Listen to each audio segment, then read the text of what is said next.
वो ray optics हो। इसमें जो मेन पॉइंट है रे ऑप्टिक्स का, जो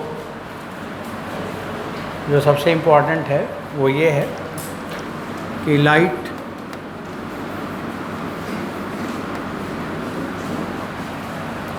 follow straight line path. Light हमेशा बच्चों स्ट्रेट लाइन पाथ पर चलेगी, ये पहली बात है। अब इसमें रे ऑप्टिक्स में मैंने आपको बताया था कि 2 चैप्टर पढ़ना है। एक आपको बोला था रिफ्लेक्शन और दूसरा पढ़ा था रिफ्रैक्शन। तो अब आप पढ़ेंगे रिफ्लेक्शन। रिफ्लेक्शन, अब ये जो रिफ्लेक्शन है, इससे हमें क्या पता चलता है? जैसा कि हर चीज़ का कोई न कोई वजह होता है कि अगर आपसे ये बोला जाए कि सिलेबस में रिफ्लेक्शन रखा गया है, तो ये रिफ्लेक्शन क्या बताने के लिए रखा गया है, इससे हमें क्या पता चले? हाँ, तो हम यहाँ पे रिफ्लेक्शन में प्रूफ करेंगे कि लाइट जैसे लिखा फॉलो स्ट्रेट लाइन पाथ, उसी के आगे अब लिखेंगे light always travel in shortest path. In shortest path लिखा है कि लाइट हमेशा शॉर्टेस्ट पाथ में चलेगी। Light always travel in shortest path. जैसे मान लो एक जगह से लाइट को हमें दूसरे जगह भेजना है, तो उसका तो बहुत रास्ता हो सकता है जाने का। जैसे आपको बोला जाए कि यहाँ से संगम जाओ, संगम मेला वाला संगम, तो बहुत सारे रास्ते हैं। देखे नहीं कुंभ में कितने रास्ते थे? कुछ लोग ऐसे रास्ते पर चलते थे कि पहुँच ही नहीं पाते थे, बहुत टाइम लग जाता था, और कुछ लोग बहुत जल्दी पहुँच जाते थे।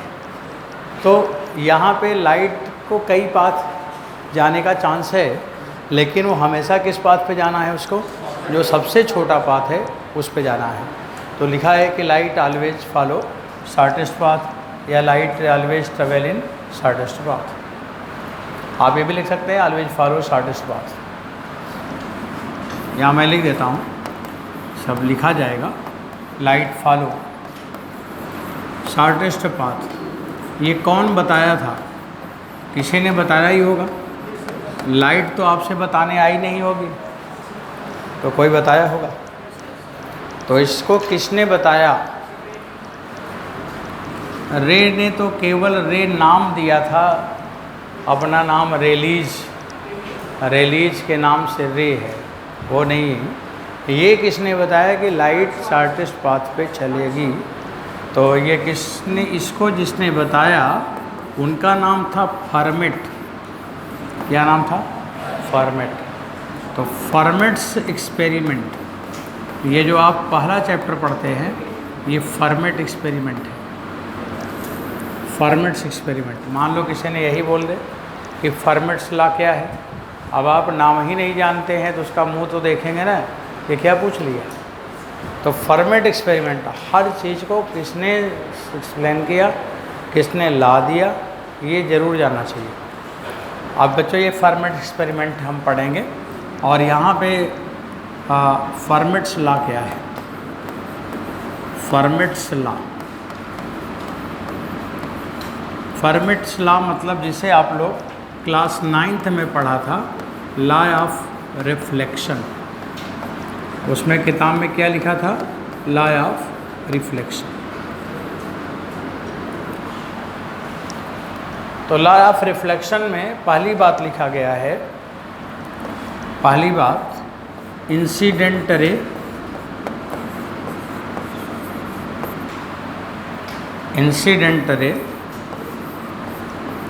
रिफ्लेक्टेड रे एंड नॉर्मल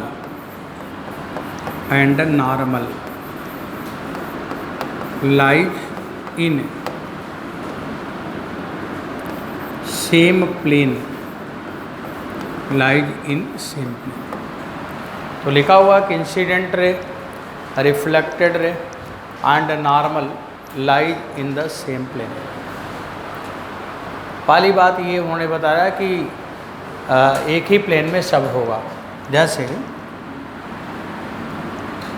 अच्छा, दूसरी बात क्या बताया वो भी लिख लो। दूसरी बात इन्होंने बताया कि जो इंसिडेंट रे आ रही है किसी एंगल पर, तो रिफ्लेक्टेड रे भी जाएगी किसी एंगल पर। तो उन्होंने बोला कि ये दोनों एंगल हमेशा बराबर होगा। तो एंगल ऑफ इंसिडेंस बराबर angle of reflection. Angle of incidence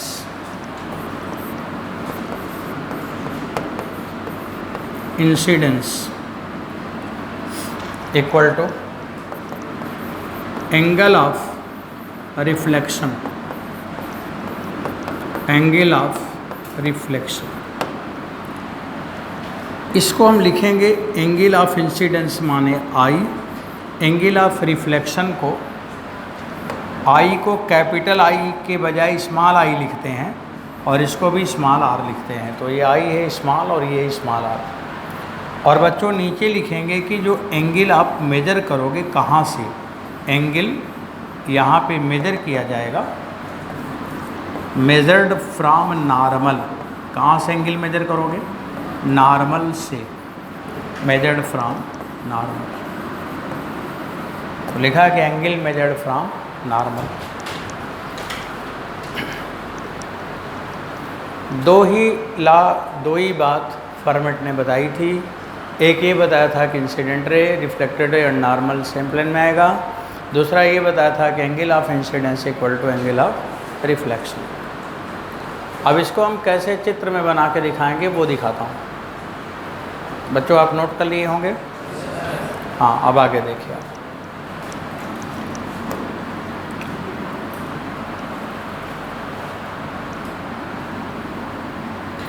अब देखो इसको कैसे दिखाया जाए, ये सोच रहा हूँ मैं कि आपको हम कैसे समझा पाऊँ। तो देखो एक हम प्लेन बनाते हैं, थोड़ा रुक के समझना होगा, मतलब फील करना होगा।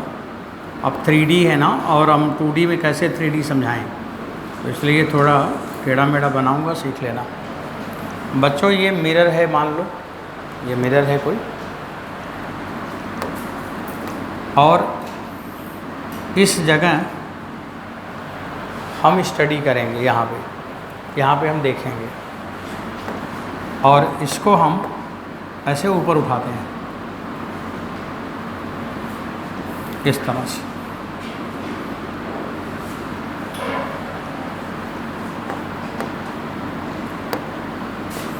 अब ये आपको नहीं दिख रहा है। देखो ये मिरर है, प्लेन, ये नीचे वाला प्लेन मिरर है, और एक प्लेन मैंने ये बनाया जो दिख रहा है, और यहाँ से रे बच्चों मान लो कि आती है, टकराने के बाद फिर ये ऐसे रिफ्लेक्ट हो जाती है। तो देखो ये रे आ रही है और ये रे रिफ्लेक्ट होके जा रही है।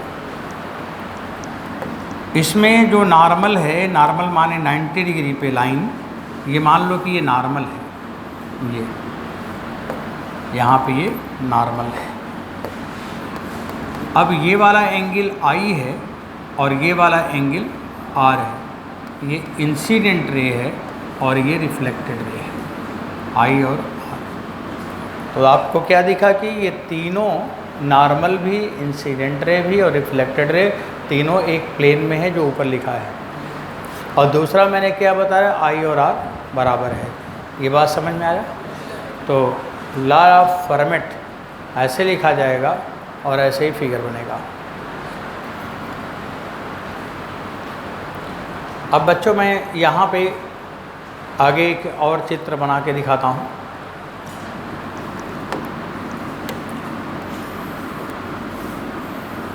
अब देखो दूसरी बात, अब कौन सा रिफ्लेक्शन है ये डिपेंड करेगा कि कैसा सरफेस है। तो सरफेस हम लोग दो तरह का सरफेस का कॉन्सेप्ट ले रहे हैं। एक बच्चों में ऐसा सरफेस बनाया और एक ऐसा सरफेस बनाया। ये सरफेस कैसा है? रफ, लाइट रफ सरफेस पे पहुँचे। और दूसरा वाला सरफेस कैसा है? स्मूथ के बजाय आप प्लेन लिखो, प्लेन सरफेस। वहाँ रफ का मतलब है कि ऐसे ऊपर नीचे है, जैसे दिख रहा है। अब हमारे पास रिफ्लेक्शन के लिए भाई दोनों मिरर है तो दोनों पे रिफ्लेक्शन होगा, चाहे वो प्लेन हो और चाहे बच्चों वो रफ हो। और यहाँ पे ये रफ है। अब देखो चित्र बनाते हैं। यहाँ पे ये लाइट आती है, बोर्ड पे देखिए, ये आई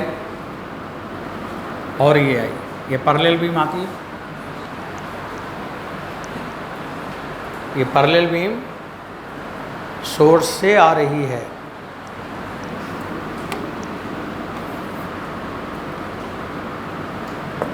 जब भी कोई लाइट आती है तो हमें इनिशियल समझने के लिए आपको उस सरफेस पे नॉर्मल बनाना पड़ता है।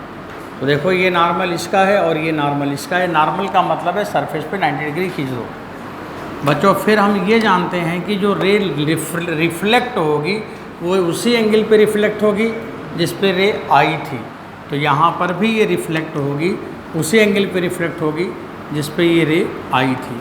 तो ये रे रिफ्लेक्ट होके जा रही है और ये रे इंसिडेंट थी।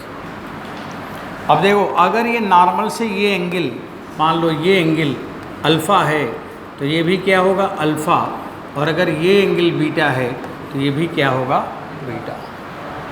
ये रिफ्लेक्शन ऐसा हो गया। अब देखो आने वाली बीम और रिफ्लेक्ट होके जाने वाली बीम, तो ये रिफ्लेक्शन क्या हुआ? ज़्यादा हो गया।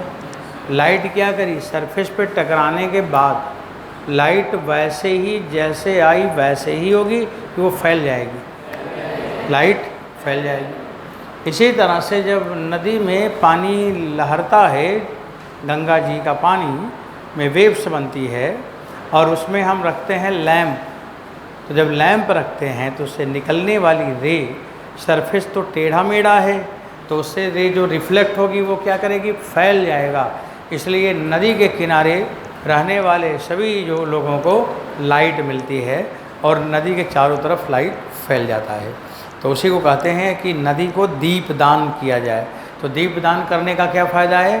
कि नदी के किनारे रहने वाले लोगों के अंधेरे घर तक उजाला पहुंच जाए। तो दीपदान उस समय बनाया गया था जब नदी के किनारे बिजली नहीं पहुंची थी और घरों में लाइट नहीं होती थी। तब मोहल्ले वालों को कहा जाता है कि तुम लोग दीपदान करोगे तुम्हें बड़ा पुण्य मिलेगा। इसलिए कहा जाता था कि दीपदान करेंगे तो उसके घर में लाइट पहुंचेगा। और उनको बोला कि करो तो तुम पुण्य कमाओगे। तो पुण्य कमाने के लिए दीपक डालते हैं। बोलते हैं गंगा जी में पॉल्यूशन नहीं होना चाहिए तो दीपक जलाते हैं। तो क्या वो शुद्धिकरण हो रहा है गंगा जी का? वो भी तो पॉल्यूशन है ना। तेल, लैंप, दीपक, बत्ती, पानी, सब मिट्टी जा रहा है कि नहीं उसमें। तो इसलिए दीपदान नहीं करना चाहिए, उससे गंगा जी में पॉल्यूशन होता है और फ़ायदा यही होता है जो हो रहा है। लाइट क्या करती है? फैल जाती है। तो इसे हम लोग कौन सा रिफ्लेक्शन कहेंगे? इसे हम कहेंगे डिफ्यूज रिफ्लेक्शन। क्या? डिफ्यूज। बच्चों आप वहाँ पे लिख सकते हैं डिफ्यूज रिफ्लेक्शन।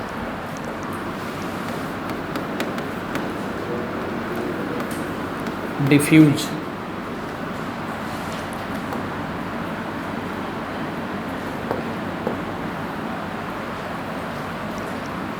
तो ये डिफ्यूज रिफ्लेक्शन है।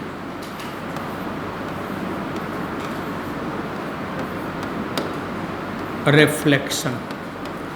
अब डिफ्यूज रिफ्लेक्शन को हमें नहीं पढ़ना है, उसे मेरे को नहीं पढ़ना, जानना है पर हमें वो नहीं पढ़ना है। हमें क्या पढ़ना है? दूसरा वाला। तो बच्चों डिफ्यूज कैसे बना वो सिखाना था मेरे को।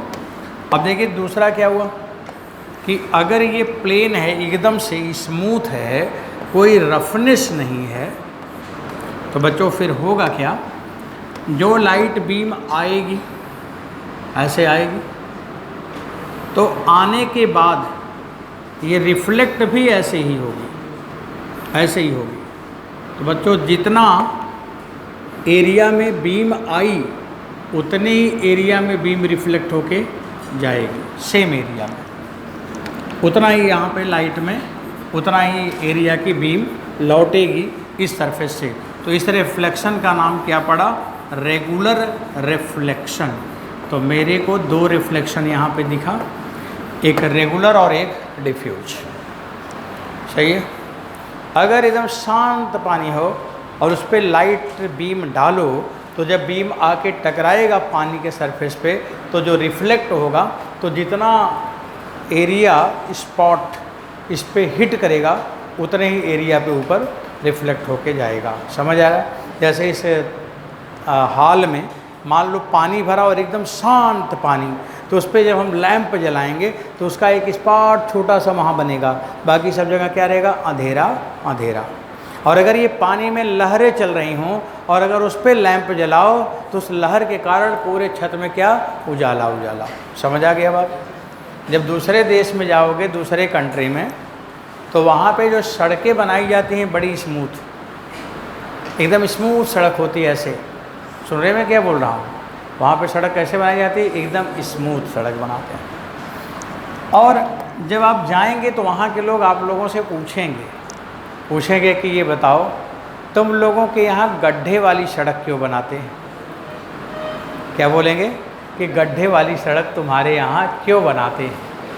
तो असली बात मत बताना उसको, तब ये बताना कि देखो हम लोगों ने खंभा उम्भा तो लगवा दिया, पोल तो लगवा दिया, तार भी खिंचवा दिया, लेकिन बिजली नहीं है। क्यों?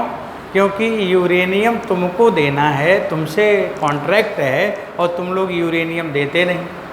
तो पावर हमें कैसे बनाऊं? उतना पावर है नहीं कि मैं सड़क के किनारे किनारे लैंप लगा दूं जिससे कि आदमी पैदल वाला जाए तो वो देखकर किनारे चले। अब हम लोगों के मोहल्ले में सड़क के किनारे तो लाइट रहती नहीं। अब अगर स्मूथ रोड होगी तो उसमें ट्रक आ रही है और बगल बगल आदमी अंधेरे में चला जा रहा है और ट्रक की लैंप की लाइट आई और ऐसे उठ जाएगी, तो उसको अगल बगल तो फैलेगी नहीं लाइट, तो उस आदमी को दिखेगा कि ट्रक की पहिया कहाँ जा रही है। पता चला कि उसके पहिया के आगे वो चल रहा हो। तो अगर वो गड्ढे वाली सड़क है तब क्या होगा? लाइट जब पड़ेगी सड़क पर तो लाइट वहीं तक रहेगी, चारों तरफ फैल जाएगी, चारों तरफ फैल जाएगी। बताओ, चारों तरफ फैल जाएगी तो उस आदमी को दिखेगा कि देखो ये गड्ढा है, गड्ढा के बगल मकान है, उसके बगल दुकान है, तो बच के जाएगा और यहाँ तक कि गांव तक लाइट चली जाएगी। तो ऑटोमेटिक स्विच ऑन, आया ट्रक, स्विच ऑन, चारों तरफ लाइट जली, वो अपना देख के ट्रक चली गई, फिर अपना पैदल जा रहा है। तो असली बात समझ गए सड़क में गड्ढा बनाने का फ़ायदा? तो लाइट क्या करती है? फैल जाती है। कौन सा रिफ्लेक्शन होता है? डिफ्यूज। पर मेरे को करना है रिफ्यूज। किसको? डिफ्यूज को।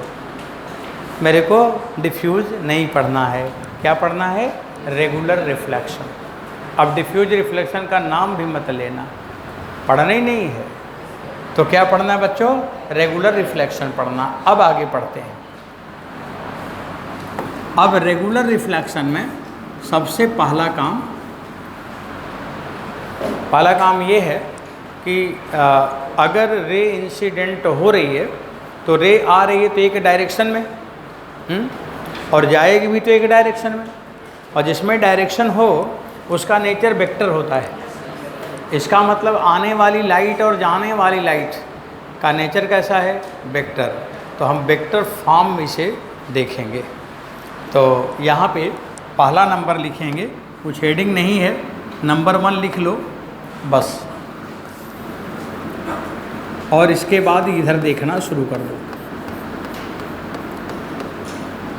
बच्चों यहाँ पे जो हम प्लेन दिखा रहे हैं इसके परपेंडिकुलर जिस प्लेन में रे चलेगी वो प्लेन है, मान लो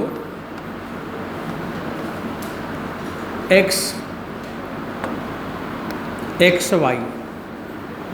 ये प्लेन कौन सा है? X Y. और इसका प्लेन कौन सा है? मिरर का प्लेन, एक्स और जेड। ये अकल आया? मिरर ऐसे है, ऐसे, तो इधर एक्स है, और अंदर जेड है, और लाइट ऐसे आ रही है, ऐसे, तो लाइट ऐसे आ रही है और ऐसे जा रही है, तो लाइट का प्लेन ये वाला है ऐसे, तो इधर क्या हुआ x और इधर क्या हुआ y। ये लॉजिक क्लियर हुआ? मीन्स ये कि पूरा समझना है, नहीं समझ आएगा तो उसको बताना है, ठीक है। कई बार आपको देखने से मुझे लगता है कि आपको समझ नहीं आया, क्योंकि आपकी आंखें भी स्थिर, दिमाग भी स्थिर, पढ़ाई भी स्थिर, सब जहाँ है वहीं रह जाता है, आगे नहीं चल पाता। उसका रीज़न क्या है कि इसको डायनामिक नहीं बना पा रहे हो। बनाओ, तुरंत उसको समझो, तुरंत आगे चलो। हाँ, ये समझ गया। तो बताइए, अब बताओ, समझ आ रहा? हाँ, मान लो नहीं समझ आया फिर बताना। ये प्लेन मिरर का क्या है? एक्स जेड, और जिसमें लाइट आ रही है वो मिरर कौन सी है? प्लेन ऑफ मिरर ही प्लेन है कि मिरर के प्लेन के परपेंडिकुलर? तो जिस प्लेन की बात करेंगे, जिस प्लेन में लाइट आनी है, जिस प्लेन में रिफ्लेक्ट होना है, जिस प्लेन में नॉर्मल होना है, वो प्लेन मिरर प्लेन होता है कि मिरर प्लेन का परपेंडिकुलर प्लेन? तो मिरर प्लेन का परपेंडिकुलर प्लेन होता है। अब देखो इधर बच्चों, ये रेज आ रही है, ये पीले रंग से बना रहा हूँ, ये रेज आ रही है, आके टकरा गई, अभी आके टकरा गई। यहाँ पे हमने पहले नॉर्मल दिखा, नॉर्मल, ये नॉर्मल है, एन कैप। नॉर्मल का डायरेक्शन क्या है? N cap. एन कैप लिखो, या तो लिख दो जे कैप, वाई एक्सिस है तो जे कैप। और इधर बच्चों जो रे आ रही है वो कौन सी रे है? इंसिडेंट रे है, और ये एंगल मान लो थीटा है, मान लो थीटा है। तो अगर इस रे की हम बात करें कि ये रे कैसी है, तो ये रे आ रही है ऐसी, और इसके बाद बच्चों आपको दिख रहा है कि ये रे इधर जा रही है, इधर जा रही है, इधर जा रही है। तो इंसिडेंट रे चाहे यहाँ बनाओ चाहे यहाँ बनाओ, बात तो एक ही है। तो मैं इंसिडेंट रे लिखूँगा पर आप यहाँ समझेंगे। तो बच्चों अगर ये एंगल थीटा है तो ये भी थीटा हुआ, इधर क्या हुआ? माइनस जे कैप, उधर क्या हुआ? आई कैप, इधर आई कैप है। अब बताओ इंसिडेंट रे आई का डायरेक्शन क्या लिखोगे? यूनिट वेक्टर आई, आई कैप यूनिट वेक्टर ही है, लेकिन हमने आई पे वेक्टर लगाया है। आई के ऊपर कैप नहीं लगा रहा हूँ, नहीं तो एक आई कैप और है और एक आई कैप और हो जाएगा, तो ऐसा आई कैप बनेगा कि ऊपर से कैप हट जाएगा। जब क्या करें? तो यहाँ पे क्या है? आई वेक्टर है, लेकिन वो यूनिट वेक्टर है। क्या वेक्टर है? Unit vector. तो बच्चों अगर यूनिट वेक्टर है तो हम लिखेंगे कॉस थीटा आई कैप प्लस नहीं माइनस जे कैप साइन थीटा। समझ आया? माइनस जे कैप। ठीक बच्चों, ओके ओके। अब इसके बाद ये रे जो है ना ऐसे रिफ्लेक्ट हो जाएगी, और आपने पढ़ा है कि आई बराबर आर, रिफ्लेक्शन का एंगल। तो बच्चों ये इधर थीटा हो जाएगा, ये भी थीटा हो जाएगा, एंगल बराबर है।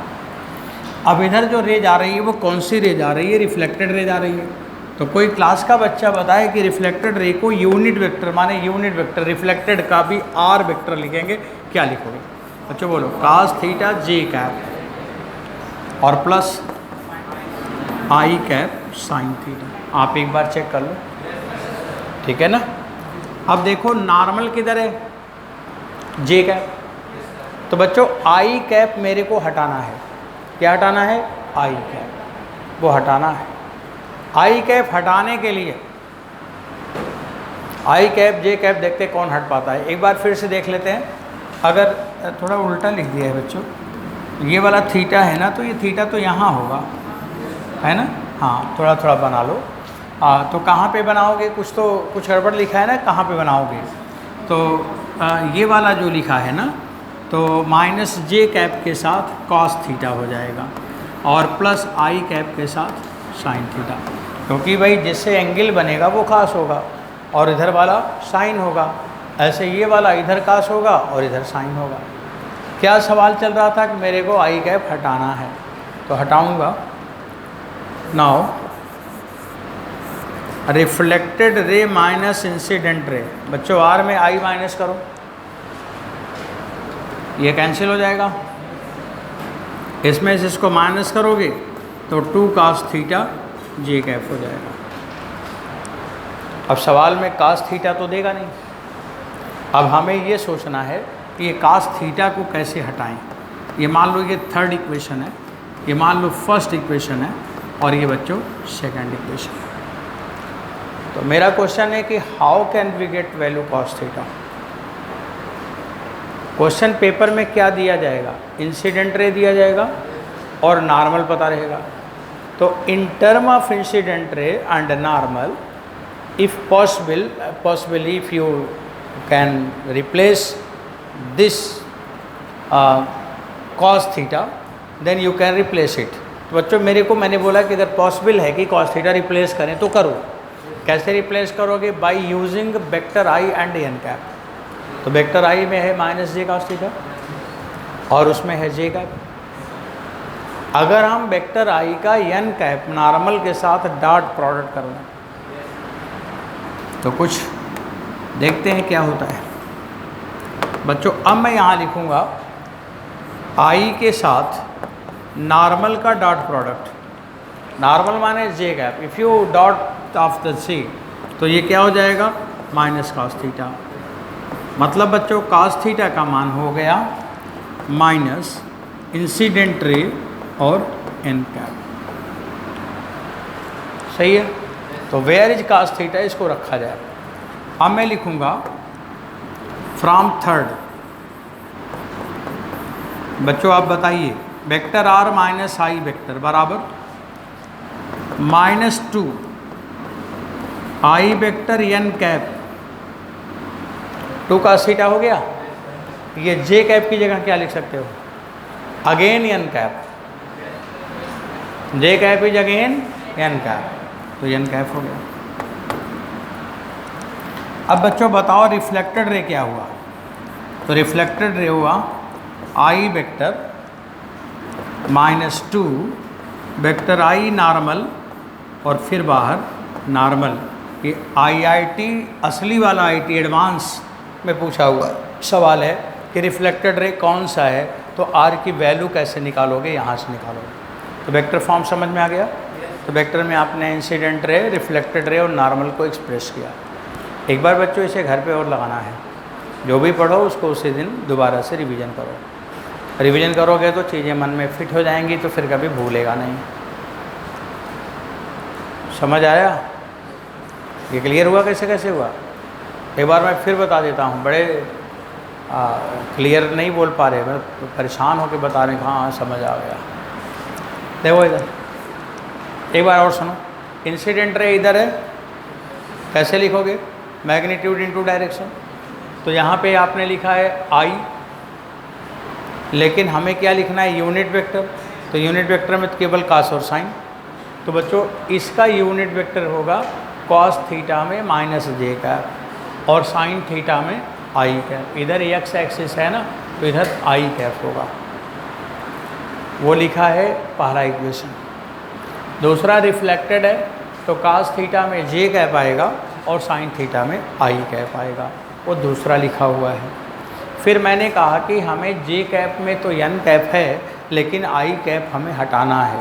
तो आई कैप हटाने के लिए, इन दोनों को हटाने के लिए माइनस ही करना पड़ेगा। तो आर में आई माइनस किया तो ये आ गया। फिर समस्या ये आई कि ये कॉस थीटा हम कैसे जानें। तो फिर हमने ये कहा कि इंसिडेंट रे हमें पता रहेगा, नॉर्मल हमें पता रहेगा। अगर दोनों का डॉट प्रोडक्ट कर दें तो ये वैल्यू आ रहा है कॉस थीटा बराबर इतना। तो जहाँ पे कॉस थीटा है वहीं पे इतना लिख दो माइनस यहाँ पे, तो ये आ जाएगा। और इस जे कैप की जगह फिर एन कैप हो गया। फिर इसके बाद आर पूछा है तो आई इधर जाएगा बच्चों, वो आंसर हो गया। तो आप इसके अच्छे से लिखो पहले, और फिर एक सवाल लाओ। आप हमें बताइए जो मैंने एक्सप्लेन किया, आपको वो लाइनें क्लियर हैं, है ना? तो जब वो क्लियर है तो दो बार जब करोगे तो सब सीक्वेंस सेट हो जाएगा। कैसे किया, फिर ऐसे किया, फिर ऐसे किया।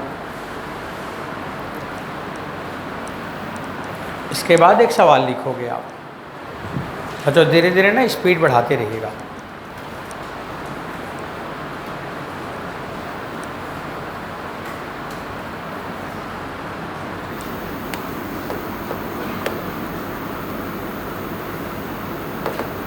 लिखा है इफ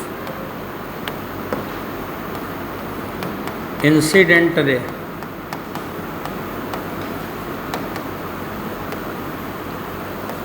आई वेक्टर, मान लो 2i cap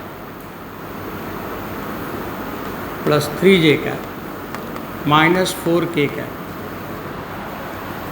incident on mirror of xz plane, then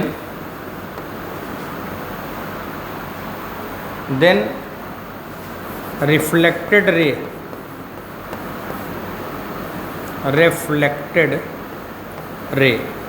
और बच्चों आर के ऊपर वेक्टर लगाना, ईच ऑप्शन रिफ्लेक्टेड लिख लेना। यहाँ पे रिफ्लेक्टेड मैंने डी नहीं लिखा था, अभी लिखा है रिफ्लेक्टेड रे। बच्चों एकदम क्लियर लिखना, मतलब जैसे कोई चीज़ गड़बड़ ना होने पाए। वेक्टर आर ईच ऑप्शन दे रहा हूँ, minus 2i cap minus 3j cap plus 4k cap. Option B 2i cap plus 3j cap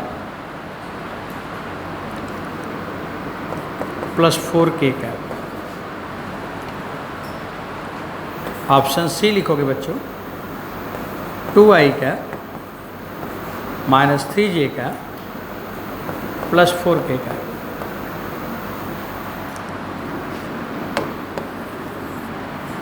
minus 4k cap. बच्चों ऑप्शन डी दिया गया है, minus 2i cap plus 3j cap minus 4k cap. भाई देखिए अगर कोई नहीं होगा तो ABCD चारों काट देना। ऑप्शन सी।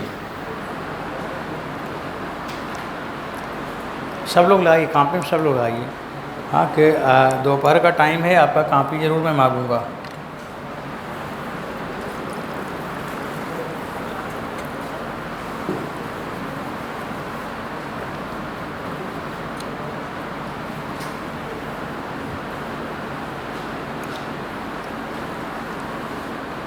कितने लोगों ने निकाल लिया? बस 2 ही लोग। बच्चों और लगाइए, क्या हो रहा है? हाँ, सुबह से घर निकलते हो, सुबह निकल गए घर से, तो अपने आप को एक्टिव रखा करो कंटिन्यूअस। आप एक्टिव रहेंगे तो सवाल का आंसर जल्दी आएगा, और नहीं तो फिर स्ट्रेस बढ़ेगा ना। आपको देखे मैं लगाने के लिए चल रहा हूँ। पहले ये बताओ, इधर बोर्ड पे देखो, पहले ये बताओ बच्चों वेक्टर आर बराबर क्या है? कॉपी में नहीं देखना है। Incident minus 2